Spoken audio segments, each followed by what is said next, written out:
One of them.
Olá,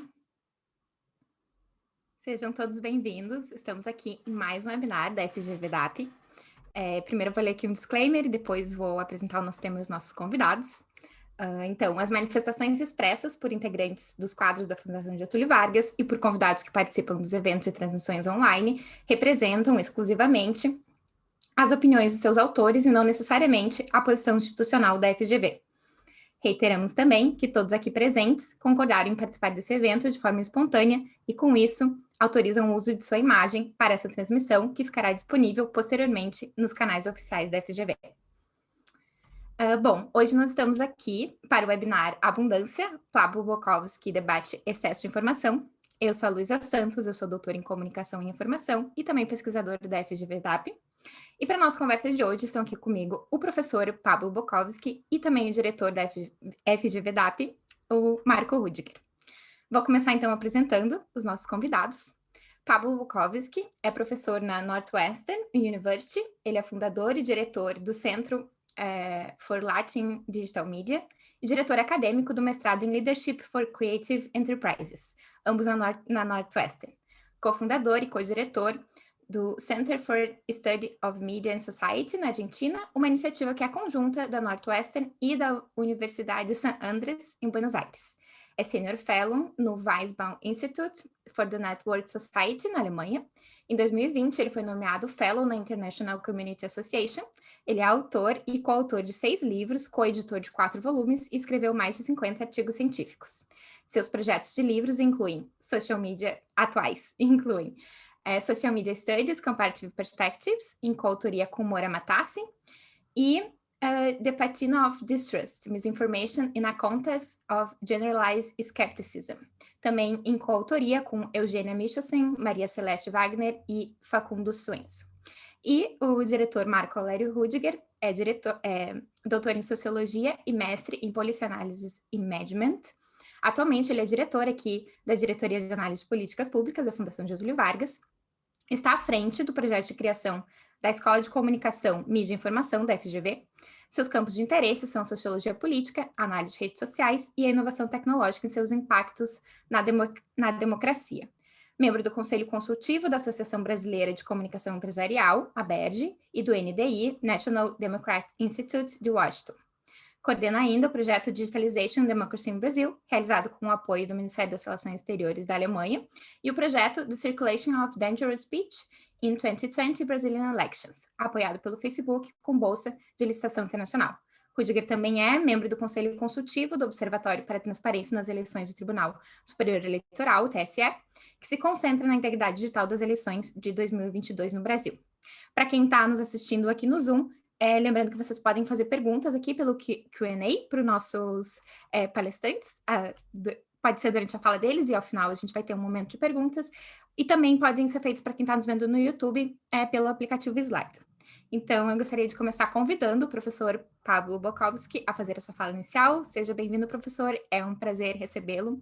A palavra está com você. Thank you very much, Luísa. Muito obrigado, Luísa. Muito obrigado, Marco, Amaro e todos os amigos da FGV. É realmente um prazer estar aqui. Eu gostaria de estar no Rio, Mas, claro, por causa da pandemia, nós vamos ter que, pelo menos dessa vez, fazer esse formato de webinar. Eu vou começar compartilhando a minha tela. Por favor, me avisem se vocês tiverem algum problema para ver o conteúdo. Eu vou colocar no modo de apresentação e, bom, eu vou considerar que todos vocês estão vendo. Se não, por favor, avisem. Antes de eu começar, agradeço a todos na plateia. Eu não posso ver vocês, mas eu espero que vocês achem a apresentação interessante e inspiradora e eu fico esperando as perguntas de vocês. Eu vou falar sobre um dos meus novos livros publicados esse ano, Abundance, que foi publicado em maio desse ano pela Oxford Press. E esse livro é sobre viver em uma sociedade com muitas informações. É uma coisa relativa nos anos 70 ou nos anos 80, e muitos de nós sentimos que nós agora estamos afogados com tanta informação, mas nós não somos a primeira sociedade na história a ter essa experiência de liderança e de quantidade de informação disponível. Na antiguidade, por exemplo, houve outro momento em que a sociedade experimentou esse salto no volume de informações disponíveis. E, assim como hoje, a sociedade estava dividida em se isso seria alguma coisa ruim ou algo que tem um componente positivo. Então, nós vemos esse tópico com visões mais moderadas na visão, mas a diferença para hoje em dia é que os cidadãos naquela época viviam numa sociedade em que 25 bilhões de smartphones não estavam aí em 20 anos. Isso com dados de 2019, e nem viviam numa sociedade em que quase 5 bilhões de pessoas do planeta, quase 50% da população está conectada a pelo menos uma plataforma de mídia social. Pelo menos no início do ano era assim, talvez mais até hoje. E nós acreditamos que, como os estudos mostraram, nós estamos conectados a plataformas, mas, na verdade, nós estamos conectados a 6 a 7 plataformas. Então, nós estamos ultra conectados ao mundo através das mídias sociais. O número abaixo, que são quase 100 mil, é o número de entradas que eu vi fazendo uma pesquisa básica com palavras-chave, a palavra Donald Trump, CNN, em outubro do ano passado. Eu digitei Donald Trump e vi quase 1.000 artigos disponíveis à minha disposição em segundos. Crescendo em Buenos Aires nos anos 60, 70 e 80, a gente ia muito às bibliotecas da Argentina para buscar uma pequena fração desses artigos sobre um cara que foi presidente, seja dos Estados Unidos ou até mesmo da Argentina naquela época. E 14 mil é o número de títulos disponíveis no catálogo da Netflix no mundo todo. Em cada país diferente, nós temos acesso a uma porção menor dessa, porque nós temos direitos de propriedade no Brasil, na Argentina, em todos os lugares, mas a maior parte desses títulos são séries de ficção e nós sabemos que tem muitas temporadas diferentes e em cada sessão há vários episódios. Então, se eu quiser fazer nada além de assistir Netflix para o resto da minha vida, além de comer e dormir, eu tenho certeza que eu vou ficar exausto com o catálogo da Netflix, que é só um dos principais provedores de streaming. Nós temos muitos outros, como HBO Max, Amazon Prime, etc, etc. Então, dependendo da plataforma e do uso, nós estamos completamente sobrecarregados de informação. E como não é a primeira vez que a sociedade se confronta com esse tipo de excesso de informação, não é uma surpresa que as mídias sociais têm tido muito tempo tentando entender o que isso significa, e o principal conceito que nós abordamos é essa ideia de informação, de sobrecarga de informação. E por mais que haja muitos artigos e até livros escritos sobre isso, que abordam diferentes aspectos do fenômeno, eles todos têm um entendimento, uma ideia comum de que há um ponto de informação disponível para uma pessoa individual e há muita informação para ela tomar a melhor decisão com todas as circunstâncias. E qualquer informação nesse sentido também tem uma consequência negativa, porque a gente começa a ter essa sobrecarga passando desse limite e aí vai ter uma consequência ruim para a sociedade. Então, se esse é um conceito que tem sido usado há décadas pelas pessoas em todo mundo, mas em particular no hemisfério norte, por que eu chamo meu livro de abundância e não de sobrecarga? Eu chamo de abundância porque eu acredito que há pelo menos 5 limitações nessa noção de sobrecarga para que a gente possa entender a experiência de viver no mundo em que vivemos em termos de informação. O primeiro ponto é que a grande maioria dos estudos mostra que sobrecarga acontece com focos instrumentais, ou seja, instrumentos de como as pessoas usam informações para tomar decisões. Mas para nós, as informações não são só para isso, mas também para entretenimento, para aprender sobre o mundo, para nos conectarmos com outras pessoas, expressar nossos pontos de vista, lidar com a vida no dia a dia. É muito mais do que simplesmente tomar decisões.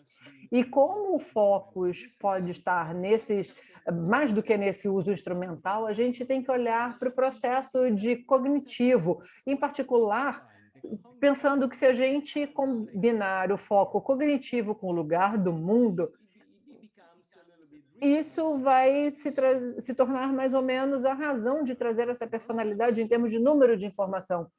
E, portanto, após uma quantidade ótima de informação, o resto todo é negativo, então a gente entra num estágio de déficit. No entanto, se pensarmos que não é só confrontar essas informações, mas a gente confrontar informações com um processo cognitivo, nós interpretamos o que isso significa, como que nós nos sentimos, as emoções que isso traz, e fazendo essa parte de uma prática maior diariamente, nós usamos as informações de várias maneiras, em vários cenários e configurações, como em casa, na escola, com os amigos, para nos divertirmos, para as eleições, a gente pode pensar na sociedade em que a gente pertence, etc. E então, fica mais difícil falar sobre o ótimo, e é aqui que eu quero chegar. Por exemplo, se eu assistir a 5ª temporada de Casa de Papel, eu posso assistir tudo em 24 horas. E eu sei que quase todo mundo assistiu e viu os valores disso. Então, se eu me divertir assistindo essa série, eu não posso imaginar que não tem nada errado com ela, mas talvez em outra configuração, em outro ambiente, isso seja diferente, então ela deveria usar outras palavras ou mostrar outras situações. Então, uma coisa é ser boa ou ruim e as consequências em relação ao uso da informação são diferentes. Então, isso é algo cuja avaliação vem da interação entre o conteúdo, a pessoa, o lugar, o uso. E, então, a gente não pode assumir exatamente o que essa pessoa pensa. E a última limitação que eu penso é uma sobrecarga de informação, que é sobrecarga ou não, é tomar a decisão de abundância, e muitos estudos foram feitos sobre a perspectiva ética, a análise de fora da situação, e a gente faz avaliações quantitativas nesses experimentos, e se nós realmente queremos entender esses vários usos da informação e como que isso faz uma interface com interpretação, com a prática em vários cenários e para vários propósitos e diferentes valores, nós precisamos complementar esses métodos quantitativos com métodos etnográficos, numa perspectiva principalmente de estarmos no lugar ou com o entendimento da pessoa de estudo. Então, para abordar as decisões de abundância, eu tenho uma simples pergunta que eu faço no livro e que eu vou dividindo em 3 partes. A pergunta é: qual é, de fato, a experiência de viver num mundo de ficção científica que a gente se vê hoje em dia? E alguém pode dizer, eu consigo comunicar as ideias, eu posso ver as pessoas da minha universidade de Chicago, nos Estados Unidos, estando aqui. Eu posso estar em vários locais do país e eu posso ter uma plateia, sei lá, no Rio, estando no Rio de Janeiro, ter uma plateia na Europa ou em algum outro lugar do mundo. Então, eu tento responder essa pergunta especificamente, dividindo ela em 3 partes. A primeira é sobre as variações nos fatores estruturais de macro nível que afetam as condições de acesso de uma variedade de opções tecnológicas e de conteúdo, e como que isso afeta a nossa maneira de acessar a tecnologia e lidar com essa informação, e como que a gente pode usar o contexto que a gente tem à disposição. A segunda pergunta é, e em todos esses padrões estruturais, como que as variações nessa dinâmica cultural de multiníveis molda essa experiência da nossa vida diária com as informações e com os significados que nós atribuímos a essas informações? Como que essas medidas vêm para a nossa dinâmica e para a nossa experiência com as informações do dia a dia? E, finalmente, o que significa, quais são as implicações para a mídia, para a society e para a política?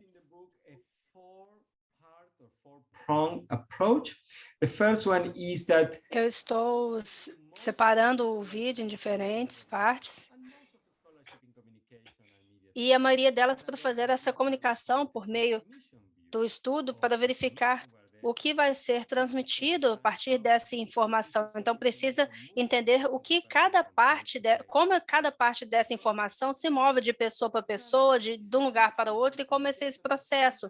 Então, nós precisamos entender como as pessoas dão significado dessa comunicação, dessa informação que eles encontram.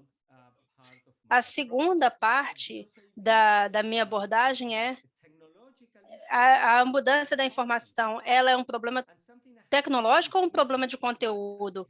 Então, ela pode ter a ver com notícias, com entretenimento, com as mídias sociais, então precisamos ver também qual que é a expressão desses sentimentos. Então, tem uma combinação desses subníveis dentro de cada espaço de mídia e comunicação.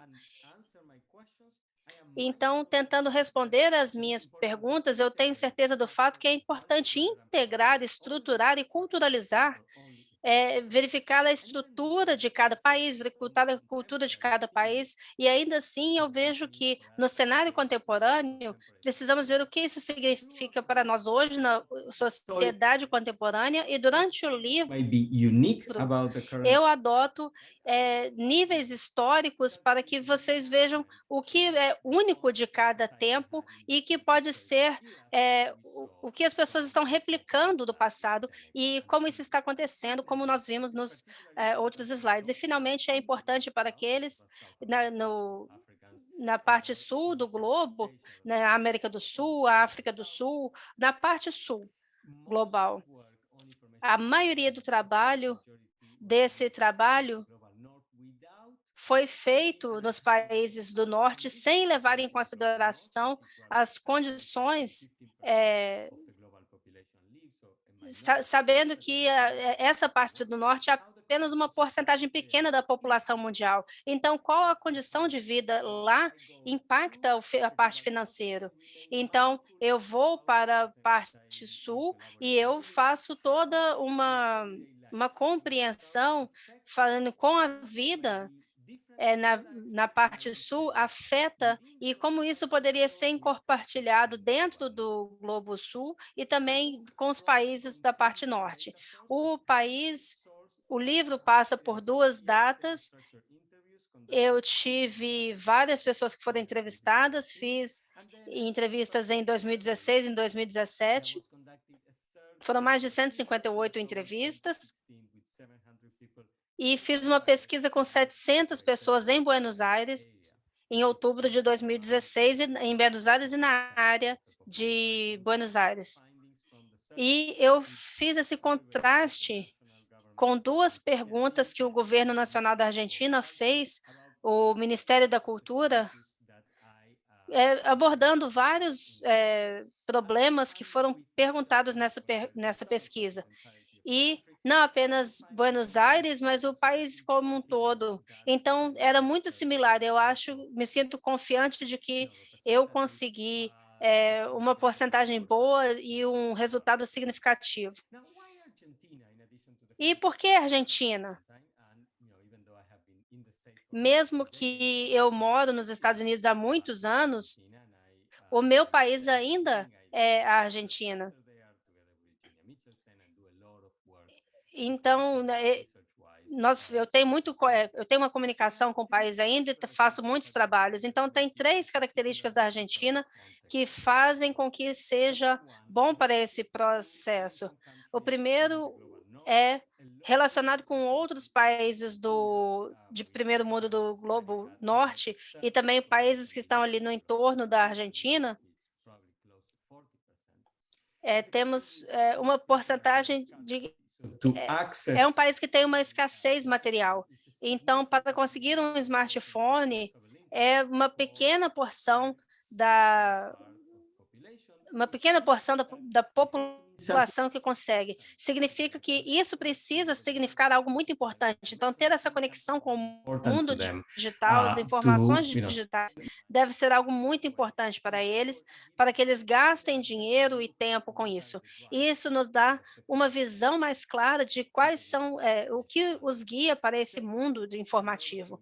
O segundo parte do trabalho feito era sobre as implicações sociais e verificamos como isso pode ser afetado nas relações sociais e faz com que sejamos mais sozinhos.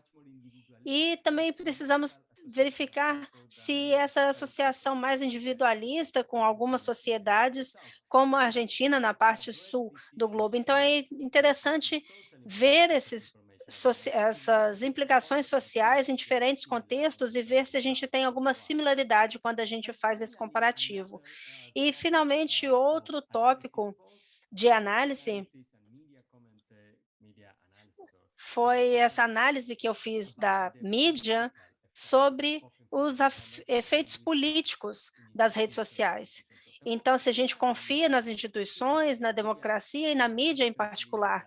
Recentemente, nós vemos que as mídias sociais, as informações não são tão confiáveis, né?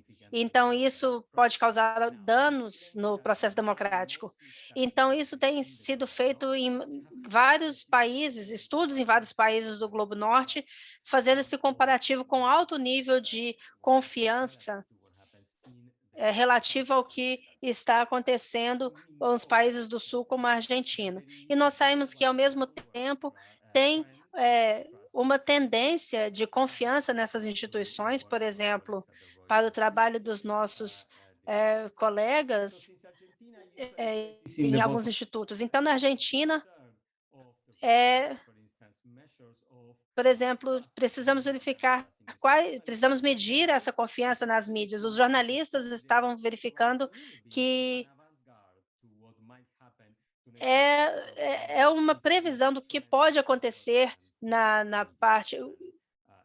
O que já aconteceu na parte norte pode acontecer aqui também, se isso continuar.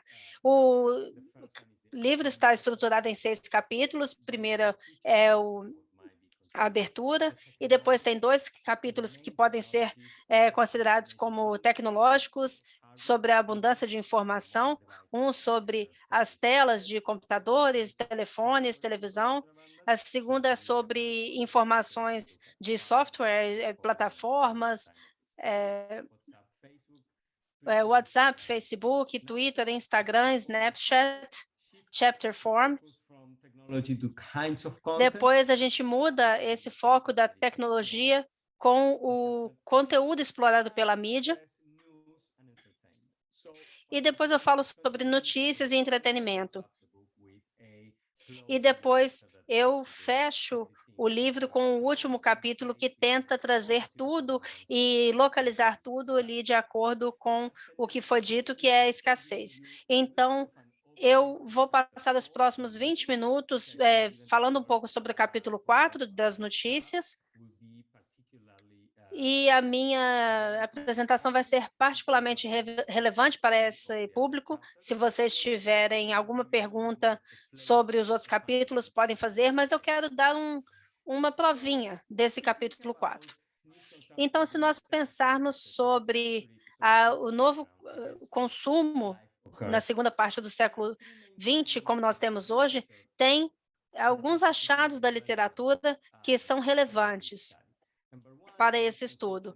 O primeiro é High Degree of Routinism, que as pessoas podem encontrar. O segundo, a ideia de que já são previsíveis, temporais e dimensionais, que foi, por exemplo, o jornal que você lê de manhã, o rádio que você escuta enquanto você está no trânsito, no transporte da sua casa até o seu trabalho, se você estiver dirigindo, as notícias da televisão que são assistidas à noite na televisão, na sala de estar. Então, isso é como o consumo foi estruturado dos anos 60 até os anos 90.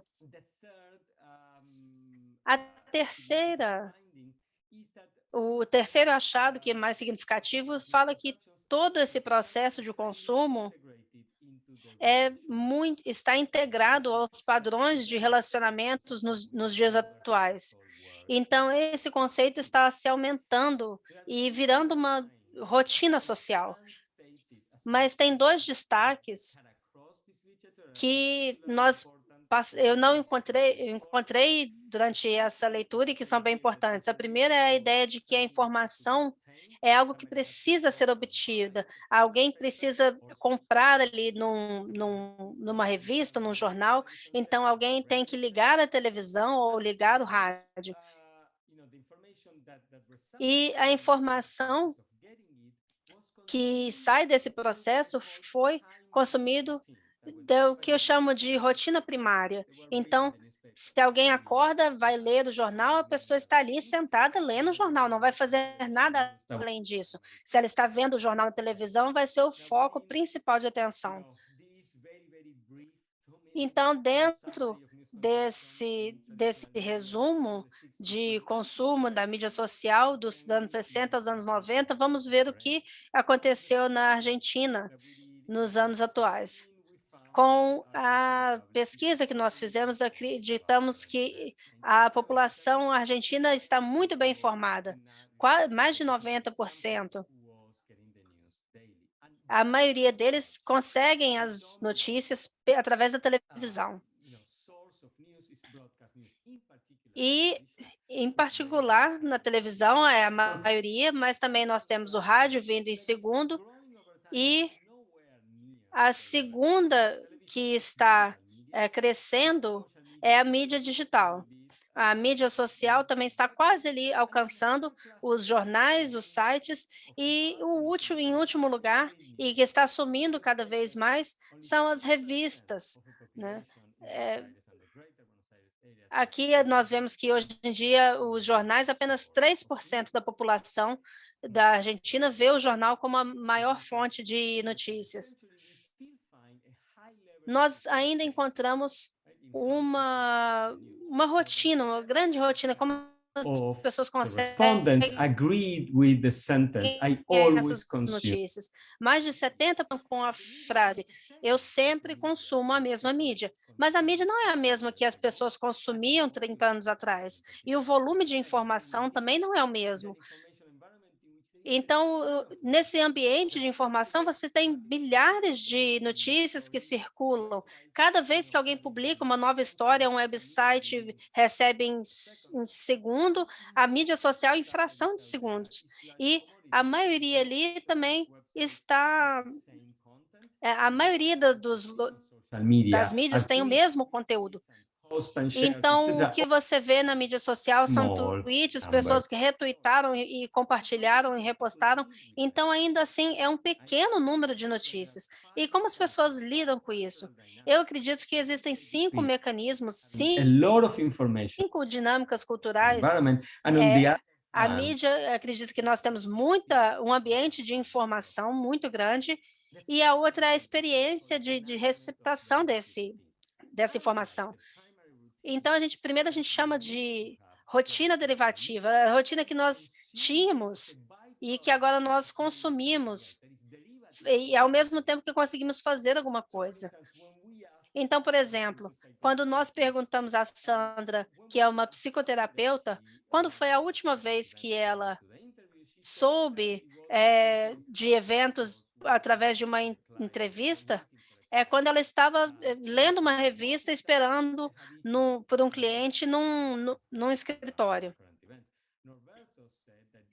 Norberto disse que, normalmente, quando ele está cozinhando ou quando ele está cortando a grama, ele coloca seu fone de ouvido e escuta as notícias. Mas ele não senta única e exclusivamente para isso. E a mesma coisa acontece com a mídia social. A Joana, que é outra estudante, disse que a última vez que ela ficou apenas escutando notícias, quando ela estava andando no campus da cafeteria, ela estava com o Twitter no telefone e depois ela encontrou num outro website. Então, ela não estava claramente andando para a cafeteria para conseguir as notícias.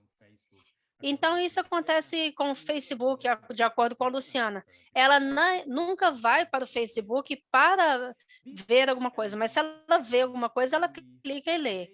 Então, esse mecanismo tem uma percepção muito clara, sabendo que a notícia não é o objetivo final que eles precisam obter, ela apenas faz parte do ambiente que nos rodeia. Então, segundo meu colega disse, que é algo que nos encontra, que a gente não precisa buscar, porque as pessoas percebem as notícias e aí eles desenvolvem práticas para se aproveitar desse fato. Então, o Julian, que é um produtor de cinema, disse que o Facebook e o Twitter ele tem uma diferente velocidade. Então, você pode apenas saber o que está sabendo, você pode saber o que está acontecendo no mundo todo apenas passando ali as mídias sociais. A Estefânia disse que é um hábito. Eu quase não vejo televisão, mas está sempre no canal de notícias. Da mesma forma que o Lucas disse que a televisão está sempre ligada de manhã, mas eu sei que é um gasto de energia, mas é um hábito. Às vezes eu nem estou prestando atenção.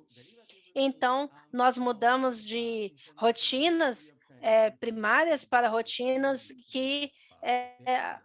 onde a informação era obtida como objetivo principal, onde a gente apenas passa para ver o que está acontecendo.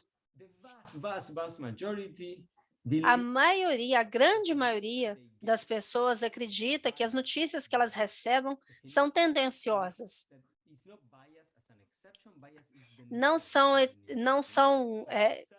A sua maioria das vezes elas são tendenciosas. Então, vocês podem ver o nível de concordância. Isso foi feito, a independência dessas notícias. Então, a maior parte das pessoas não concorda. Eu lancei essa frase. A mídia do meu país relata as notícias independente da política. E a maioria das pessoas discordou com isso. Elas acham que é tendenciosa.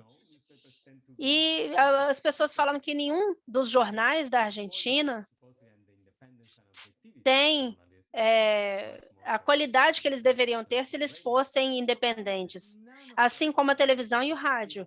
O Carlos disse que nenhum dos jornais argentinos parecem ser objetivos o bastante para confiar nas notícias. E eles têm que pensar no fato de que eles são, sim, tendenciosos. Eles não aceitam que eles são tendenciosos. E temos também pessoas que tiveram acontecimentos que foram reportados, que foram relatados no jornal. E eu perguntei para essas pessoas o que eles pensaram da entrevista ou do que foi reportado ali.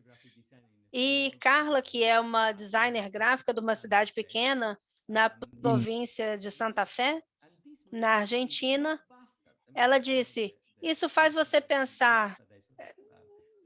isso faz você pensar que eles são terríveis, né? Que eles são maldosos, porque eles estão dizendo muita coisa errada e faz a gente se sentir muito mal. Não é o que eles A bunch of web pages of dizem, radio eles stations, and it's all different. It's têm all wrong. So informação. if this happens in my small E town, eu I imagine that at the greater juro que eles rádios e pena, imagino numa maior escala, e isso deve ser super manipulado. Então, imagine essas pessoas com todas essas práticas e rituais para lidar com todos esses vieses sistêmicos. Bom, vou pular esse slide aqui por causa do tempo. E o quarto mecanismo é a presença de efeito negativo predominante. Lembra que eu falei que era interessante não só ver o que as pessoas pensam, a interpretação, o que elas fazem, mas também como elas sentem. Então, quando a gente encontra isso em grande parte, isso vai ter um sentimento muito grande. Hoje, eu li no Facebook em Todo Notícias, que é um canal de televisão de notícias, de noticiário popular aqui, que alguém descobriu um recém-nascido amarrado num saco plástico. Por quê? Qual é a necessidade de publicar essa história? São notícias ruins, não há nenhum ponto bom, é pura angústia. Então, é isso. Eu fico muito triste quando eu vejo o noticiário. Eu me sinto como se nada pudesse ser feito, tudo é ruim. E outra pessoa diz, tantas notícias que fazem você se sentir mal que eu prefiro nem vê-las. Mas então não é surpreendente que esse mecanismo cultural seja a ausência de ligação. As pessoas são muito ligadas aos seus dispositivos móveis, aos seus celulares, mas elas não conseguem achar maneiras de lidar com eles. E nas mídias sociais, nós estamos entrando o tempo todo e verificando tudo o tempo todo, até mesmo para diversão, é uma prática de rotina. Como o meu filho, quando ele sabe de alguma coisa que está acontecendo, que se interessa, ele vai lá e vê, ou quando ele quer procurar, por exemplo, uma nova temporada de um seriado que ele gosta, como eu já mencionei, o Casa de Papel. Então, nessa época que você tem alguma coisa de interessante, você fica ligado ali muito, porque você tem muita vontade de saber o que está acontecendo. Isso acontece com todo mundo. Então, nesse sentido, a gente chega numa situação em que a notícia está em todos os lugares, mas o valor experimental diminuiu. E por quê? Bom, para entender totalmente, completamente e responder essa pergunta, nós precisamos fazer um contraste do que acontece com as notícias e o que acontece com o entretenimento. Então, no livro, eu tomei a liberdade de usar algumas ideias e fazer um contraste com os fatos das ficções. Eu sei que a gente não vai ter tempo de entrar em todos os detalhes desse capítulo de entretenimento e ficção científica, mas para vocês terem uma ideia, diferente do noticiário, as rotinas derivativas continuam sendo primárias, especialmente para o entretenimento que as pessoas realmente querem saber. Então, eu sei que as pessoas ficam fazendo esse rastreio e aí salvam no WhatsApp, e mencionam os comentários e enviam para as pessoas. Então, há um foco primário nisso, no que está acontecendo e no que elas veem ali na tela. Muito como o caso de ter uma percepção de que há uma tonelada de conteúdo de ficção e que as pessoas podem acessar, mas o afeto é diferente, porque mesmo que você tenha uma afeição por um filme ou um seriado popular, você vai, de repente, ter pesadelos com aquilo, porque você está falando sobre isso o tempo todo, você vai ter um consumo, por exemplo, de filmes de terror que você gosta, e isso vai trazer um nível crítico de diversão, e isso é importante porque a ficção nem sempre representa a realidade precisamente, e é por isso que a gente considera nesse alto nível de afecção. E isso nos leva ao entendimento do porquê que o que acontece dessa maneira. É uma desvalorização no caso das notícias e uma reavaliação significativa no caso de entretenimento ou ficção. Algumas explicações alternativas para isso podem ser, por exemplo, que o que acontece no noticiário é uma consequência direta e inevitável do aumento de volume. Então, a gente tem muito mais unidades de linguagem e, então, isso pode ser aplicado também para o entretenimento. Então, não seria uma justificativa, porque eu sei que a gente hoje em dia tem muito mais entretenimento do que tinha antigamente, quando eu era garota e assistia TV preto e branco. E certamente isso não é aplicável nesse caso para o item de noticiário. Então, a gente tem uma explicação tecnológica por causa de como as pessoas têm acesso à produção de notícias e a gente tem uma diminuição desse valor. Isso também não é verdade, porque a tecnologia tem um papel importante de trazer as notícias e de fazer com que elas sejam melhores. A gente tem mais engajamento com as notícias, com os jornalistas, e então a gente tem um relatório de investimento que nós temos hoje, que provavelmente é o melhor na história. Então, não pode ser uma explicação tecnológica nem econômica, e então, de repente, vai ser o conteúdo. E no livro, o que eu discuto é que o que está por trás disso é uma série de transformações culturais na sociedade, não necessariamente centralizadas na mídia, mas em como vivemos a nossa vida e como nós priorizamos as coisas e nos significados que nós damos às informações, os valores que damos ou não às informações, ou dar, por exemplo, muito mais valor para uma pessoa nas mídias sociais do que para o noticiário. Então, seria não priorizar o noticiário, mas outro tipo de informação, outro tipo de prática, e por isso tem essa necessidade dessa desdobra desse consumo, essas práticas sociais que têm que ser desenvolvidas, e nós precisamos aprender como consumir isso com afeto. E então, o que nós devemos pensar e estudar em termos de sociedade? O primeiro ponto é que, em termos de heurística que nós temos, nós precisamos, de fato, pensar que, diferente de 50 anos atrás, a gente vai descentralizar a mídia, a gente vai descentralizar não as características da comunicação, mas olhar ela de fora e como que a comunicação se comporta de uma maneira mais ampla, com padrões muito maiores no nosso dia a dia.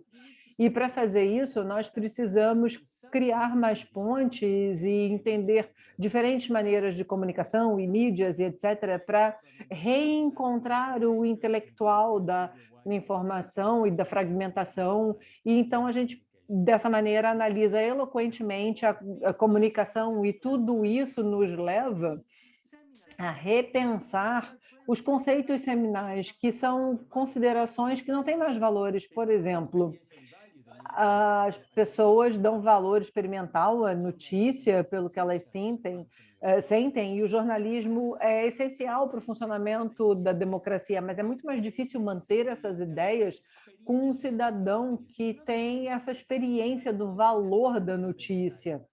Não é que o valor esteja ali no dia a dia, ele precisa fazer com que ele chegue lá. Então, a gente tem que pensar que há uma oportunidade de pensarmos nessa crise, na aparência e na autoridade das pessoas, como, por exemplo, um jornalista e também médicos, como a gente vê no caso de informações erradas da Covid, e instituições centralizadas da vida moderna. Então, eu quero terminar, e aqui é o meu último slide, mas eu quero terminar perguntando se a gente começar a levar essa crise de autoridade das instituições a sério, a gente vai sair de um ecossistema de mídia que está ancorado nas organizações e nos profissionais para um ecossistema que está baseado na socioeconomia. Então, o que nós temos aqui é pessoas passando muito tempo e muita energia emocional nas mídias sociais, fazendo intercepções e consumindo sem fim as histórias sobre a vida comum das pessoas, mas teve alguém que realmente foi o pioneiro dessa realidade na televisão, e talvez as Kardashians sejam um ótimo exemplo disso. Mas só para mencionar as Kardashians, tem todas as mídias sociais com uma presença muito maior do que simplesmente elas, mas elas têm toda uma fundação, e esse é o conglomerado mais importante nos Estados Unidos, vindo de relações humanas e etc.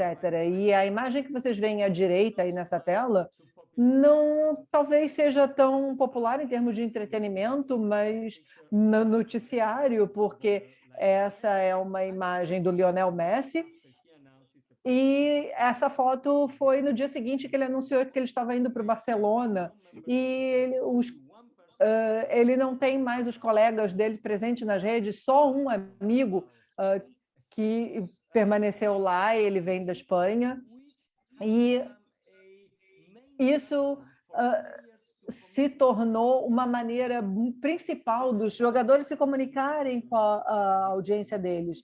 Então, eles dão um bypass na mídia tradicional e se comunicam através das suas mídias sociais e com pessoas com que eles são relacionados, que não tem nada a ver com as instituições tradicionais de jornalismo. Então, esse é o início de um ecossistema de mídia regrado por audiências e pelo fim que ele se propõe, e aí vai ser o fim do jornalismo.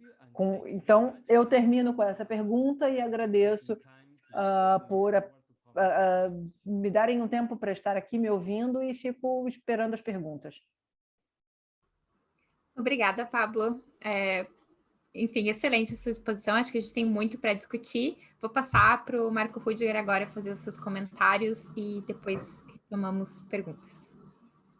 Bom, eu queria começar, enfim, agradecendo primeiramente assim, a presença do professor Pablo, distinto professor da Northwestern, Departamento de Estudos de Comunicação, e, sobretudo, um amigo nosso, e com quem nós esperamos crescentemente vir a ter uma interlocução e trabalhos em comum. Então, é uma honra para nós tê-lo aqui e ter a oportunidade de ver em primeira mão assim, o seu livro. E eu achei fascinante a forma como está sendo conduzido, porque me leva a uma reflexão sobre o momento que a gente vive, e eu diria assim, o meu interesse mais direto na própria discussão das estratégias de comunicação e da política, da construção da política e da democracia nas nossas sociedades. A gente vê o fenômeno do Trump nos Estados Unidos, vê no Brasil aqui o presidente Bolsonaro, e vê um discurso de ódio que permeia muitas redes, né? E aí eu queria até, enfim, tirar aqui essa distinção que é feita no seu livro, logo no início da comunicação como uma transmissão e a comunicação como um ritual.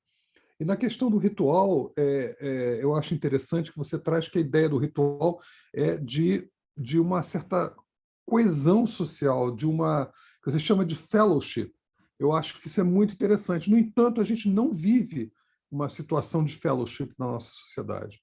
O que nós vivemos é uma sociedade extremamente polarizada e que há um distrust mesmo, uma falta de confiança nos fatos. E, curiosamente, isso que é mais fascinante no trabalho, e especificamente nesse capítulo, é o quanto que as pessoas acabam sendo muito mais seduzidas por narrativas românticas e ficcionais do que pelos dados em si. Os dados, a princípio, são mentirosos, as pessoas olham com desconfiança, mas as narrativas ficcionais elas conseguem engajar as pessoas. E conseguem uma coisa muito mais importante, elas conseguem furar bolhas. Então, elas conseguem atravessar bolhas que têm visões de um mundo diferente, enquanto os dados são vistos com desconfiança por um campo e, eventualmente, por um outro campo de forma diferenciada. Então,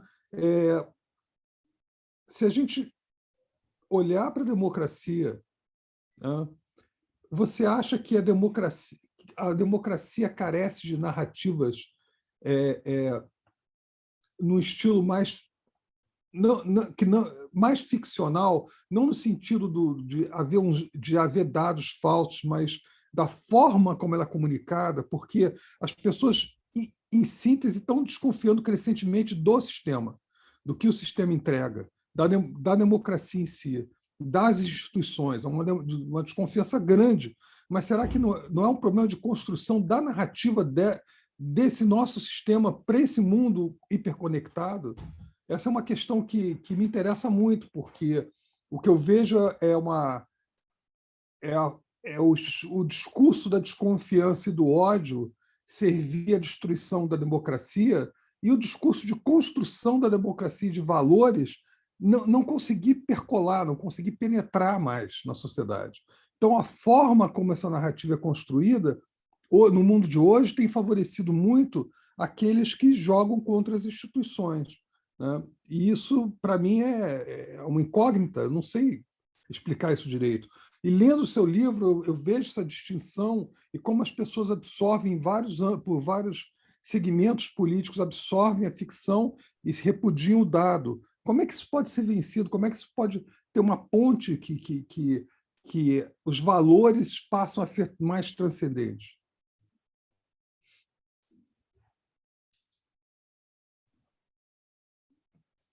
Essa é a minha pergunta. Thank you, Marco. Would you like me to answer that? Obrigado, Marco. Você quer que eu responda agora? Sim. Bom, muito obrigado. Esse é um assunto muito importante e eu fico feliz que você tenha mencionado. Então, contar história e narrativa sempre foi parte da política eleitoral e dos governos.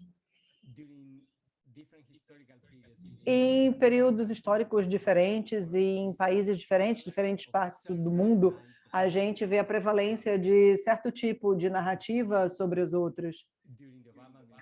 Durante a administração do Obama, a palavra de ordem era esperança. E, com isso, havia uma tentativa de cruzar essa linha. E a gente, sim, já estava numa sociedade muito polarizada, mas parte do apelo do Obama era como ele escreveu, era a audácia da esperança. E, então, o pêndulo balança para o outro lado, e a narrativa do Trump era uma narrativa de ódio e de divisão, a ideia de que a governança não precisava de toda a sociedade, a ideia era ter mais do meu do que o dos outros. O Trump, assim como o Obama, era bem adepto a contar histórias, e a gente não deve esquecer que o Trump foi muito bem-sucedido com reality show na televisão. Ele é uma personalidade. E assim como as Kardashians, certo? Ele tem a influência dos reality shows no dia a dia das pessoas.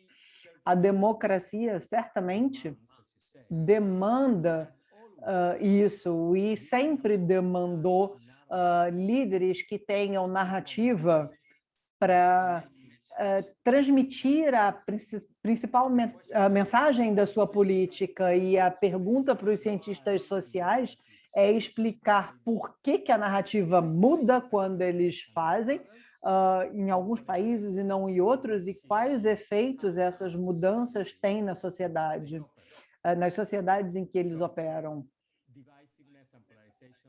Então, essa divisão e essa polarização vem de antes do Trump. Não é à toa que é justo dizer que a narrativa do Trump, a retórica dele, de ódio e de divisão, vai além disso, quer dizer, mesmo depois dele ter deixado a presidência, isso continua a ser o caso na sociedade americana. E eu acho que em outras partes do mundo há efeitos, eu não posso dizer se são os mesmos ou diferentes. No meu país, na Argentina, tem uma polarização significativa da sociedade e significativas narrativas vindas dos mais altos poderes. E isso nós vemos bastante claro que isso tem um efeito significativo nos últimos, sei lá quantos anos ou décadas, tem essa intenção de fazer com que a população desconfie das instituições de mídia, e isso vem tanto como uma bênção ou um problema, porque é muito difícil engajar numa coletividade, num projeto coletivo, e isso é feito com essa falta de confiança que nós temos, e é um pouco de uma bênção, porque nós temos estudos mostrando que é mais difícil quanto mais estudada é a população, mais difícil é enganar, e quando as pessoas são adeptas à desconfiança, é mais fácil de enrolá-las, e isso a gente vê nas sociedades. E isso tem alguns efeitos negativos, então é importante dizer que no contexto de... Bom, eu não posso falar da política brasileira, eu não sou especialista, mas no contexto que eu sei, que é o contexto sul-americano e da política americana nos últimos 20 anos, muito dessas narrativas de divisão e de ódio tentam ter a mídia como inimigo, as notícias como inimigos, o que, na minha apresentação, a gente chega na ideia de que há um viés sistemático que é, em parte, a consequência de décadas de atingir a mídia como inimigo, ao invés de um agente que reporta ao governo, ao setor público. E também é verdade que as organizações de mídia, muitas vezes, têm o seu interesse, mas, além disso, ou em paralelo a isso, nós temos que identificar essas narrativas de ódio ou de divisão para que elas evoluam a um certo grau de bases coletivas do processo democrático. E, infelizmente, o que nós sabemos de cultura é que leva muito tempo para se desenvolver e muito tempo para mudar. Então, mesmo depois dessas narrativas saírem do palco, os efeitos ainda vão sobreviver um tempo. Então, é importante manter isso em mente conforme a gente pensa de uma maneira mais ampla para as indicações de democracia e para as sociedades que vivemos. Deixa eu só complementar antes de passar para a Luísa. Você acha, então, que a política tem que se tornar cada vez mais uma narrativa épica ao invés de uma apresentação de fatos?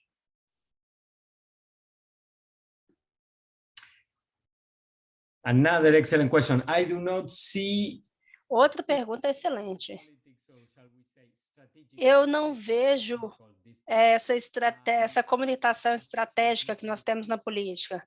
Os fatos e as ficções são exclusivos. Nenhum líder bem-sucedido vai conseguir deixar a sua consistência apenas com fatos. Se ele não tem fatos e só ficção, também não vai funcionar. Então, esse sempre foi o caso. E acho que é muito importante prestar atenção a isso. E para o público que possam assistir isso depois, que estão mais naquele ciência social do Big Data, da parte de inteligência artificial, independente de ser da parte da política, ou como consultante, ou como consultor, ou como um estudante, a resposta nunca vai ser única e exclusivamente baseada em dados. Você nunca vai conseguir achar a narrativa certa, o melhor discurso com bilhões de dados, porque é algo sobre a narrativa e que é completamente irredutível apenas ao volume de dados. E isso é algo que complementa. Não, uma coisa não exclui a outra, eles se complementam. E é por isso que eu me preocupo um pouco com a tendência da academia, com essa fascinação, com essa fantasia toda, achando que a inteligência artificial e a ciência social. O mundo estava ali em 1950, em 60, e nada, nós temos um poder computacional grande, mas é só isso. existem coisas que não podem ser reduzidas. Por exemplo, o Netflix não conseguiria fazer algo de muito sucesso baseado só em dados. E é por isso que eles são bem sucedidos. Então, nós temos Amazon Prime, nós temos Amazon Studios, muitos deles têm essa junção. Então, eles andam juntos e os melhores políticos, os melhores consultores, os melhores comunicadores vão ter ambos. Eles vão ter um poeta e um cientista computacional. Obrigada. Lisa, pode Eu vou aproveitar, na verdade, essa deixa que você deu para começar assim, meu comentário e minhas perguntas, porque eu gostei muito do teu livro e de como tu conduziu a pesquisa e desse olhar, né, para os pequenos dados, como tu mesmo fala no teu livro, e não só para o Big Data. Achei isso foi muito rico. E também gosto muito dessa abordagem de trabalhar conjuntamente com o entretenimento e a informação, né? Porque realmente, geralmente, a gente trata na comunicação como polos separados, né, como polos opostos. E juntando isso com essa questão, né, da abundância de informação, que eu acho que é uma questão, assim, né, de séculos, é sempre uma preocupação, o quanto mais se produz, né, era uma preocupação com o começo da prensa, dos livros, etc., mas também, ao mesmo tempo, a gente está sempre produzindo mais. Nunca houve um momento em que realmente agora vamos produzir menos, vamos ter menos informações, né? Então, acho que isso é uma questão que suscita muitas coisas. Eu fico pensando em 3 pontos específicos, assim, e são mais ou menos perguntas, mas você fica livre para abordá-los como quiser, assim. Uma primeira questão que me ocorre é como que esses sujeitos navegam nessa abundância no sentido de produção de memória, seja memória coletiva ou memória individual. Se você chegou a conversar com seus entrevistados sobre as suas práticas, não só de consumo, mas de construção de memória, como que eles né, navegam nisso no passado, e também, meio correlato a isso, se surgiu na sua pesquisa também essa relação com os sistemas de automação, né, de organização e hierarquização da informação. Agora, por exemplo, você estava mencionando a Netflix, e então como que a Netflix vai ordenar um determinado conjunto, né, de audiovisual que possui para ofertar aos seus, né, a quem está assistindo, como que os sujeitos se relacionam com esses sistemas, né, que hierarquizam informações para eles. E outras 2 questões assim, eu fiquei pensando, de que maneira esse contexto de abundância de informação que a gente tem vai influenciar na educação, né, nos processos educativos de crianças, de jovens, de formar novos profissionais. Que habilidades são necessárias para navegar nesse contexto? Essas habilidades são diferentes das habilidades anteriormente necessárias, né? Qual é a tua opinião sobre esse contexto de abundância em relação com a educação? E terceiro é sobre o papel dos jornalistas e dos produtores de conteúdo, no sentido do papel deles mesmo como produtores, né, constantes de abundância. Se você acha que haveria, ou não, né, ou se é um caminho ou não, ou se haveria uma tendência para processos inversos, né? Por exemplo, temos o slow journalism, ou outras formas que tentam produzir menos de uma forma mais longa e não mais, ou se isso, na verdade, talvez vá na contramão do que são as práticas hoje. Qual a sua opinião sobre? Excellent questions. Thank you so much. Excelente perguntas. Muito obrigada, Luísa. Bem, eu vou fazer a 1, a 3 e a 2. A primeira não é o tópico central do livro, mas se eu penso sobre as entrevistas e no material em geral, eu acho que nós vemos que é uma tendência que existe há muito tempo, mas ela se intensificou, de delegar memória ao sistema informativo.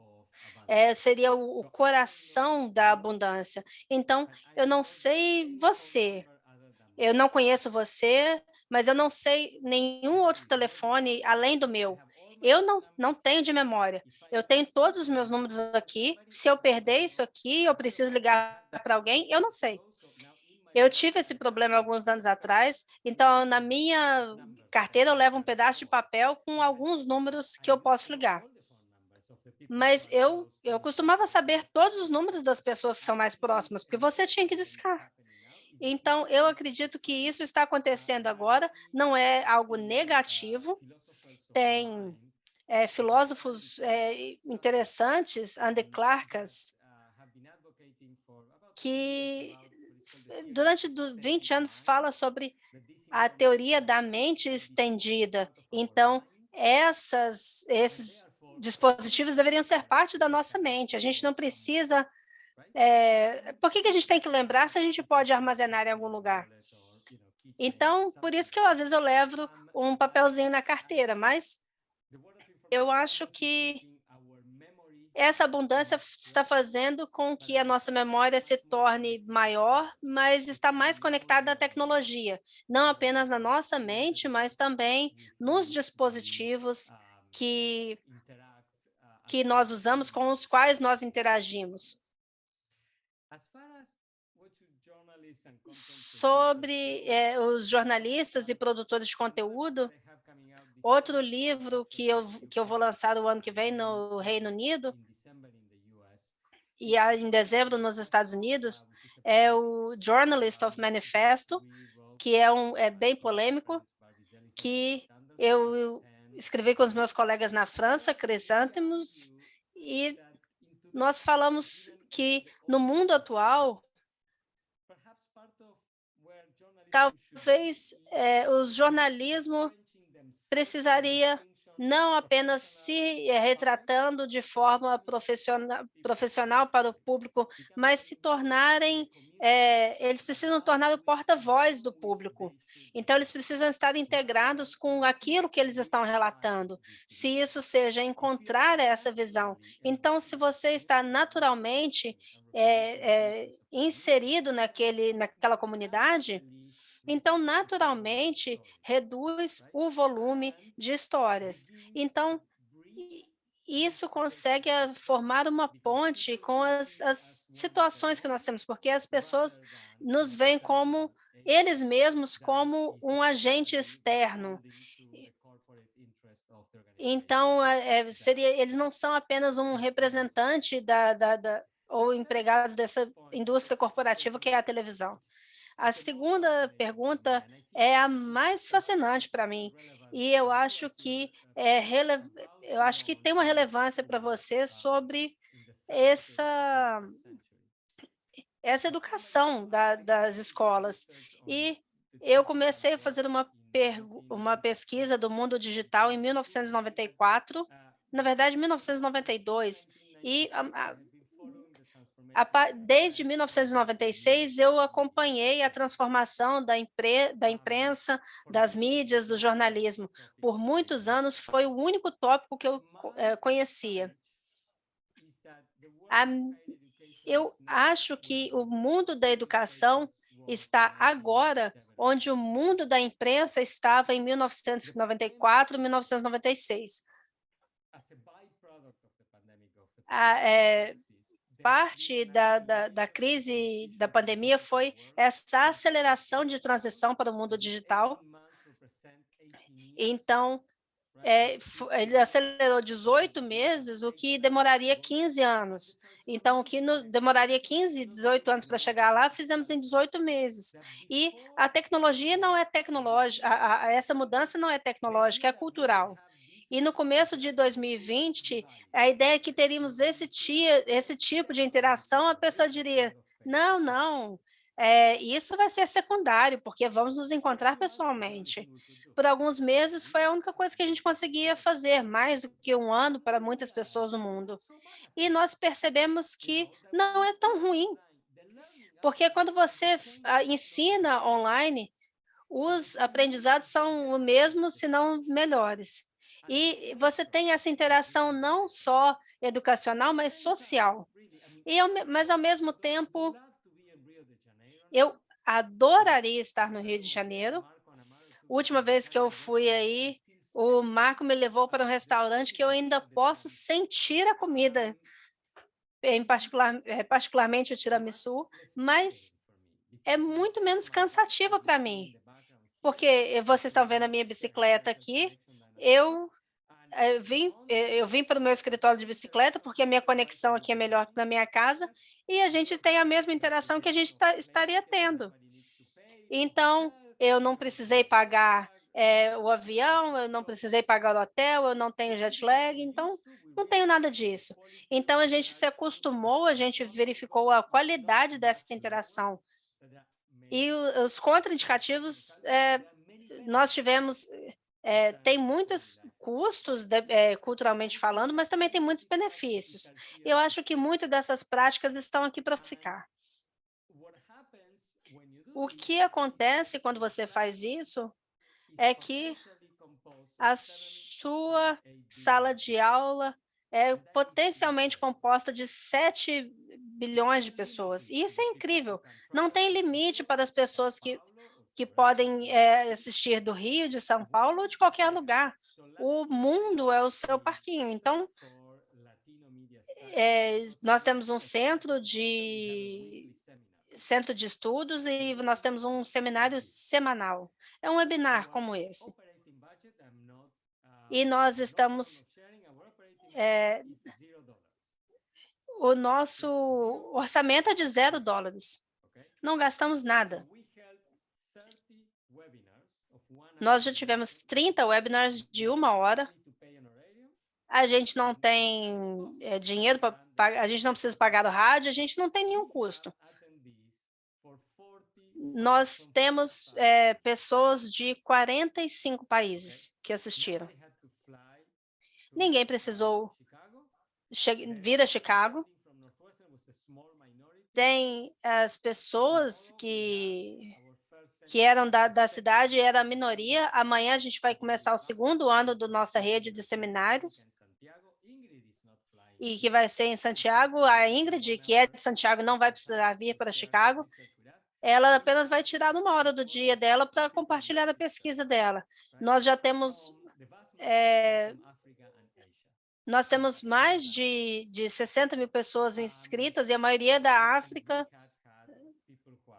E nós tivemos pessoas que são pesquisadores, alunos do colegial, nós tivemos oficiais do governo da Nigéria. Então, isso significa que eu, por exemplo, planejo continuar assim. Claro que um ponto, a pandemia não vai ser mais problema, mas eu quero continuar tendo seminários online, porque a ideia é conectar o mundo. Então, os jornais falharam porque eles pensaram que eles precisariam pegar os seus ativos e colocar numa forma diferente. Mas a internet muda tudo, de muitas formas, não tudo, mas muitas coisas. Então, seria um erro para nós pensarmos que quando a pandemia acabar, a gente vai voltar ao normal. A gente não vai voltar. A gente seria besta se voltasse. Então, temos enormes possibilidades de reduzir a igualdade, porque muitas pessoas não precisam voar e chegar aqui, mas muitas pessoas têm conexão. Então, como muitas pessoas têm conexão, e tenho mais estudantes em potencial, então eles não precisam de um espaço físico. Então, você faz com que se torne muito mais acessível para muitas outras pessoas e funciona.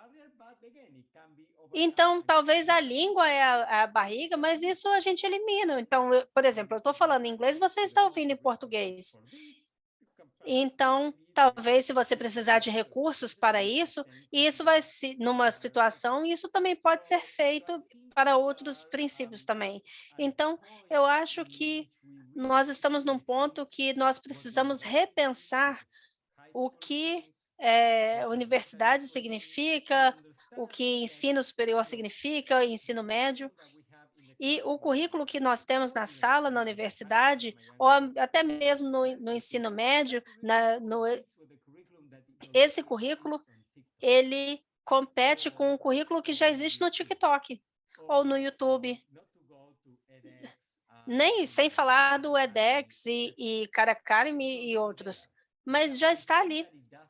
Nós podemos fingir que não existe e tratar a nossa sala de aula como se fosse só aquilo, mas eu acho que temos uma transformação enorme no mundo da comunicação, em particular na educação, que está muito mais...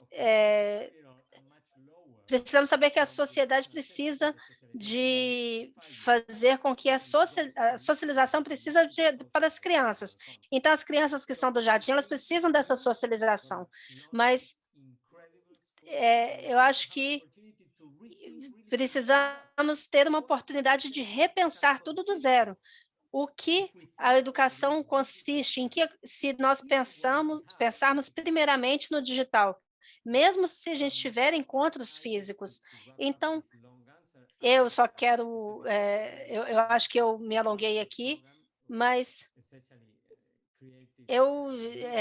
o diretor do programa de mestrado criou,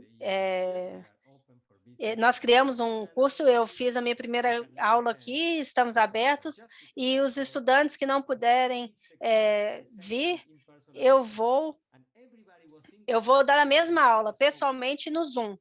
E todos vão estar na sala com os computadores ali, e todo mundo participa no chat, e todo mundo fala. Então, é um pouco mais difícil quando você está usando a máscara, mas pode ser feito, e é uma interação muito melhor, porque você não precisa esperar as pessoas falarem, porque as pessoas estão ali digitando, você pode fazer uma pausa, muitas coisas. Então, eu acredito que o mundo de informação tem grandes possibilidades para a educação e para reduzir a desigualdade. Nem todo mundo vai conseguir estar naquele local, mas a pessoa pode, e nem precisa parar de trabalhar e levar 1 hora para chegar à universidade e 1 hora para voltar. E se a gente consegue alcançar essas pessoas, vai ser um setor muito mais diverso nas salas de aula. Obrigada, Pablo, pelas respostas. Eu concordo contigo. Acho que estamos num cenário de muita mudança assim, para a educação. Eu teria muitas mais perguntas e comentários, mas eu vou ser generosa e deixar aqui uma pergunta que veio do pessoal que está nos assistindo. A pergunta é do Tiago. Ele é estudante de doutorado de comunicação na Universidade Federal de Santa Maria, no sul do Brasil. E ele está pesquisando na sua tese o fenômeno do digital detox digital. Que são o fenômeno das pessoas que querem deliberadamente se desconectar. Na pesquisa dele, ele disse que encontrou que muitos sujeitos dizem que estão cansados das telas e estão cansados das notícias e até das fake news. Ele queria saber se você acha que o contexto de abundância de notícias é um motivador para as pessoas quererem sair das redes sociais ou do digital como um todo? That's an excellent question, Tiago. É uma pergunta excelente, Tiago, e é um tópico fascinante. Esse é um dos meus tópicos de discussão em colaboração com outros colegas. Esse bem-estar digital que eu realmente encorajo vocês a discutirem, estudarem mais sobre esse tópico, mas com as entrevistas que eu fiz, o que eu ouvi quando eu estava escrevendo o livro, é que, sim, as pessoas querem esse detox, elas querem desconectar, e é muito mais fácil desconectar de certo tipo de conteúdo, como notícias, etc., do que se desconectar do digital como um todo, porque fazer isso é se desconectar da vida. Então, teve um entrevistado que disse que tentou desistir do Facebook e sofreu por 3 meses e voltou. E quando nós perguntamos por quê, ele falou, bom, porque eu estava perdendo todas as festas e etc., porque as pessoas se comunicavam sobre o que iam fazer ali no Facebook.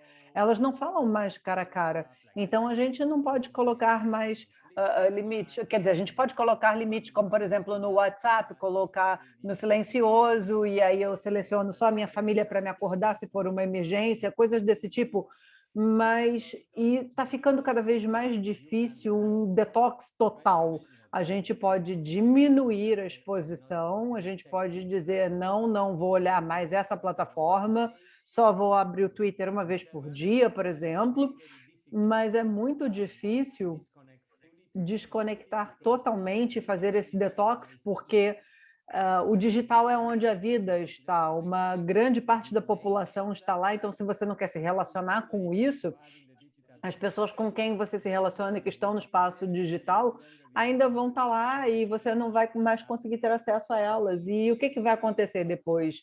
Então, esse é um tópico fascinante e eu ficaria feliz em ler os resultados do estudo. Obrigada, Pablo. Mais uma pergunta de um nosso colega pesquisador, o Eurico. Ele pergunta como que o contexto de mais comunicação mobile e mais conexão e essa perspectiva de um always on, né, de um sempre conectado, influencia no consumo de informação, mas também na produção de informação informação produzida pelos usuários, né, adicionando aí mais uma camada.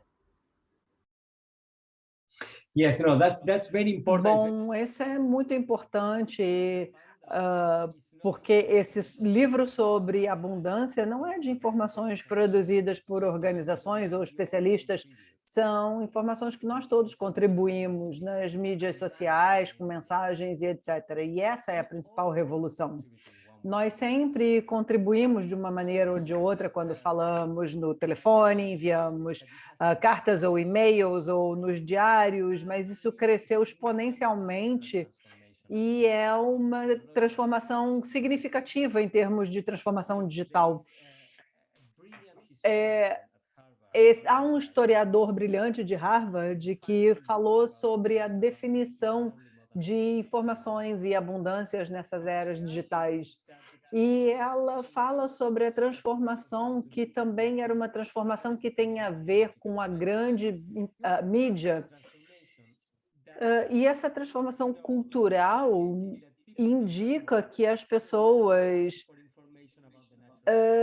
meio que perderam informações do mundo natural dos últimos séculos. Elas não sabem mais tanto sobre o mundo natural. E então a produção de mais textos escritos e depois impressos veio para suprir essas informações perdidas. As informações que nós perdemos hoje em dia é menos de especialistas e sobre a física natural ou o mundo político, mas é mais informações sobre as pessoas comuns. Se a gente pensar sobre o presidente atual e o presidente anterior, isso é um pouco de como eles se comportam. Eles são como pessoas comuns e isso é parte do processo. E esse é o apelo das plataformas e é o apelo do reality show na televisão. Quando a gente fala de reality e mídias sociais, a gente entende claramente que há partes que são abordadas, mas eles se preparam para essa sensibilidade cultural, para depois o que veio, para esse resultado de informações. Quem pensaria que uma imagem do meu almoço valeria um post nas minhas redes? Eu ficaria envergonhado 20 anos atrás de tirar uma foto do meu almoço e colocar isso para todo mundo ver. Pensa nessa loucura.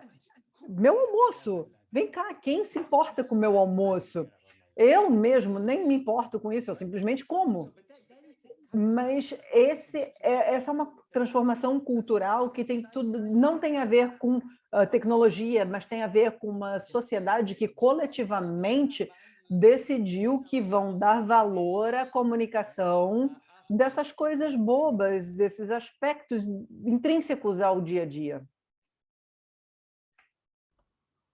Excelente, Pablo. Eu acho que a questão, talvez, que fica muito claro, assim, da sua pesquisa e de toda a tua fala, é essa relação, né, das práticas culturais com as mídias e como a alteração das práticas culturais não se muda só porque a gente tenha novas tecnologias, né, ou, enfim, que é justamente uma conexão, assim.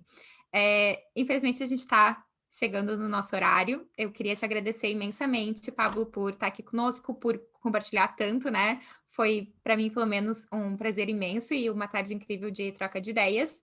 E esperamos poder continuar contigo, né, o diálogo sempre. Queria agradecer também ao Marco Rudiger por estar aqui, pelos comentários e pelas perguntas, e também a, né, todo mundo que esteve nos ouvindo, que vai ainda nos ouvir no YouTube. Enfim, acho que esse tópico, ele, né, não se esgota, ele só se prolifera como as próprias informações. Então, sempre muito bom poder discutir. Obrigada e boa tarde a todos. Thank you very much. It's been a pleasure. Thank you, Marco. Thank you, Amara. Muito obrigado, foi um prazer. Obrigado, Marco, Luísa, pela tarde de hoje. Eu espero que possamos continuar essa conversa e acho que a gente está só iniciando esses estudos. Muito obrigado, Pablo.